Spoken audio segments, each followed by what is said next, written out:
24 पर डीसीएम और ट्रक की भीषण टक्कर हो गई। इस हादसे में डीसीएम सवार सिपाही, पत्नी और बेटे की दर्दनाक मौत हो गई। खबर है कि शाहजहांपुर से ये हापुड़ लौट रहे थे, तभी रास्ते में भीषण हादसा हो गया जिसमें तीनों की मौत हो गई। फिलहाल तीनों शवों को शामिली उनके गांव पहुंचा दिया गया है, जहां कल तीनों का अंतिम संस्कार किया जाएगा।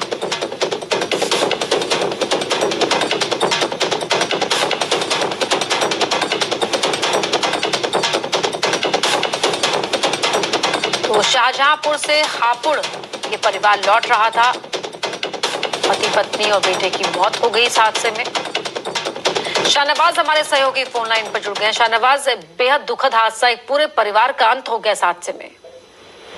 देखिए, बिल्कुल ये जो हादसा है बेहद ही दुखद हादसा है, क्योंकि एक यूपी पुलिस का सिपाही शहीद हो गया है। वो ड्यूटी पर जो है पोस्टिंग पर अपने हापुड़ जनपद में लौट रहा था। शाहजहांपुर में इनकी पोस्टिंग थी, पूरा परिवार साथ था और जो घर का सामान है वो डीसीएम में भर के ड्यूटी पर जा रहा था। लेकिन रास्ते में ही डीसीएम बताया जा रहा है कि तेजी पर था और सामने चल रहे ट्रक के पीछे से जो है उसने टक्कर मार दी। इस टक्कर में जो है जो मृतक सिपाही है अजय कुमार, उसकी मौत हो गई है और उनकी पत्नी है अनुपमा और बेटा एक विशेष जो एक ही इनके इकलौता बेटा था, उसकी भी मौत हो गई है। गांव में जो है तीनों के शव शामली के गांव लाख में पहुंच गए हैं। लाख गांव के रहने वाले हैं, जिनकी पोस्टिंग शाहजहांपुर में चल रही थी। 2004 में इन्होंने सीआरपीएफ ज्वाइन किया था। उसके बाद से जो है 2011 में इन्होंने जो है सीआरपीएफ से इस्तीफा दे दिया था और यूपी पुलिस को ज्वाइन किया था। उसी के बाद से शाहजहांपुर में इनकी पोस्टिंग चल रही थी। लेकिन आज NH-24 पर यह हादसा हुआ है, जिसमें पूरा परिवार जो है खत्म हो गया है। बताया ये भी जा रहा है कि इनकी जो भांजी है वो भी इनके साथ थी।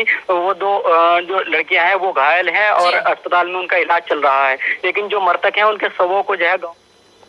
शुक्रिया आपका इस जानकारी के, शाहनवाज।